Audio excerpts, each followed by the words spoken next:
Merhaba vali Neca şev baş mweşhana gittim hevrane î şev em behsa êrişên li ser Rojava bikin. Rojava îro rastî êrişên dewleta Tirk hat ji saetê sibê hetanî vê saetê niha jî li Rojava êriş berdewam dikin. Îro pêncê cotme heye 2023 û ev êriş piraniya wan jî bi balafirên şer pêk tê. Hûn dizanin Wezîrê Karê Derve Tirkiye Hakan Fidan do bi eşkere li pêşberî çavê dinyayê gotibû em ê binêsaziyên li Rojava û tabii behsa Başûrê Kurdistanê jî kir. Em ê çi tesîs avahiyên serax û bi nax hemû binêsazî hedefên me ne bi vî awayî bi eşkere banga komkujiya kiribû û îro li Rojava êrişên pir berfireh pêk hetanî niha nêzîkî 20 cara Rojava ji aliyê balafirên dewleta Tirk ve hatine bombebarankirin û li gorî daxuyaniyên pêşî ê hêzên navxweyî hêzên hundirîn hetanî niha 6 endamên hêzên navxweyî xweparastinê şehîd bûne herwiha 2 sivîl jî şehîd bûne û bi dehan jî birîndar henin. Nexweşxane, firin, ciyê elektrîkê, santralê ku elektrîkê belav dikin, ciyê petrolê, ciyê enerjî, gazê, rê hemû dever têne bombebarankirin rê bi taybet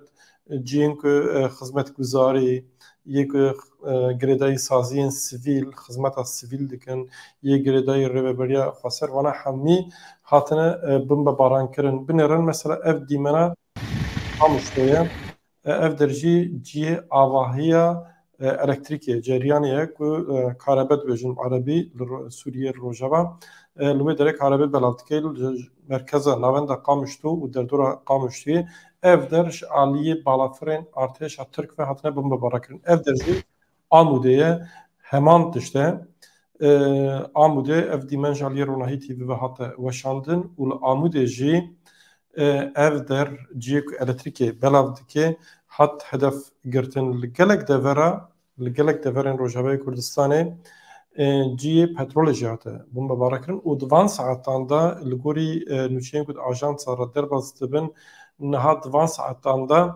li Qamişlo rêya derdora Qamişlo nêzî şehîdgeha Delîl Sarûxan ji aliyê dewleta Tirk ve hatiye bombebarankirin û li wê derê jî êriş berdewam dikin. Îro rêveberiya xweser jî daxuyanî da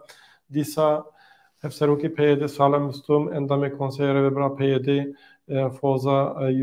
Yusuf dîsa hêzên navxweyî hemûyan daxuyanî dan û di van daxuyaniya da banga hêzên navnetewî kirin banga gelê Kurd kirin û gotin em ê gavekî paş te navêjin em ê berxwe bidin. Niha li gorî daxuyaniya hêzên navxweyî îro li kê derê çi êriş pêk ez ê behsa van nakim lê di van deqada hêja jî min behs kir niha nûçe di anha di ajansa nûçeyana hawarê re derbas dibe û tê gotin ku li Qamişlo artêşa Tirk nuqteyek înşaatê li xîzama Bakur a bajarê Qamişlo hedef girt û dîmen ji aliyê ajansa hawarê ve hatinin çapkirin li vê derê em dikarin lê binêrin û van dîmena de jî ji xwe rewşa dawî li ber çavê me ew xuya bike van dîmena van saeta de ji Qamişlo hatine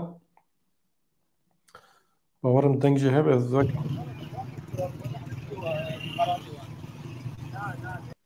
ciyekî avahiyeke înşaatê yani ciyê ku binêsazî avahiya çê dike li wê derê ev der hatiye hedef girtin û êriş berdewam dikin. Niha îro daxuyanî hat dayîn weke min destpêkê got daxuyanî ji aliyekê ve hate dayîn ji aliyê rêveberiya xweser ve jî daxuyanî hat dayîn lê ji aliyê hêzên navxweyî ve êriş hate dawîn ez vê erê nûçeyek dijî heye divê balafirek bê mirov tilwespiyên nuqteyekî din a petrolê êriş kirî êrişî li wê derê jî kirî û rêveberiya xweser xwest ku saha hewayî were girtin. Saha hewayî nayê girtin çima ji ber ku حسك يرو إيريشن هواي بيكاتن وحسك 8 كيلومتر دوري باجار دوري سنوري باكور روجاوية دوري سنوري تركيا والحسك نافندا كواليسيون نافنتبي هي باركها لشكري يا أمريكا هي وهوا صح هوا صحي يا فيدري يعني يا حسك ودردورة دبن کنترل امریکا ده اگر امریکا دستور نده نممکنه که بالافرین ارتش ترک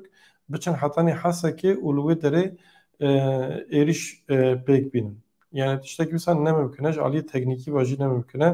O jaliye yani diplomatik vajı ne mümkün? Jberveye ki lüve dere ev ورخویا یکش علی دولت امریکا ویژی هاتیه اری کردن نه ایرو هات گوتن که دحف اوجی کتن دحف بالافرین کشفین دولت ترکشی کتنن و دیمنک جوانجی اشکره بود ترک دوت شکی ساتنن Türkiye devlet tişkil satının ev dimenj aliye malpara rojava ve hatta veşandın و امریکا جی بریا وال ستریت جورنال بریک ان دایرکت دبیجه اری راسته بالا فرق ما بالا فرق ترکیه خست جبرکو خطری چیت کرج بولش کرد ترک یعنی ورخیا یکو نزی جیه اوه بویه نزی جیه بالا بارگاه امریکیه بویه و جبر و یکی جی وانا او در خستنه یا پجیج داخویینک دهید و می برسوا ایریشا بدن تفدم دبیجل بانک دکه و نها برفرهی وصلن روش ایریش بردوام دکن ورخیه و چند روزی بردوام بکه و هندزانن دو دولت ترک جالیه حکم فیدان و حد گوتو بکه او بکن امی ایریشن برفره پک بینن و وان ایریشان ایرو دست بکرن نها خلق روجاوا ایرو لگلک دفره درکت کولانه و مش بکانین دوام بشانده ایریشن دولت ترک هاتن شرمزار کرن و هات قادر نمونه تبیج هات خواستن کل هم بری وان ایریشان ببین خودی هلوست دی سال اروپای کردستانی درکتن دروا وکه کمگو ایریش بردوام دکن حتی اینها نزدیکی 20 جاره دورن جدای روجاوی کردستان جالی بالافرگه دولت ترک و هاتن بمب باران کردن و حتی اینها 8 شهید هنن دهان کس چی بریندارن گلک ناوندن الکتریکی هاتن تارومار کردن یعنی هاتن خرا کردن هدفاتن گرتن و گلک گندال گلک ناوندن الکتریک جریان تنیه خطری بردوام دیگه خاطر روجاوا جیل هم بری وان ایریشا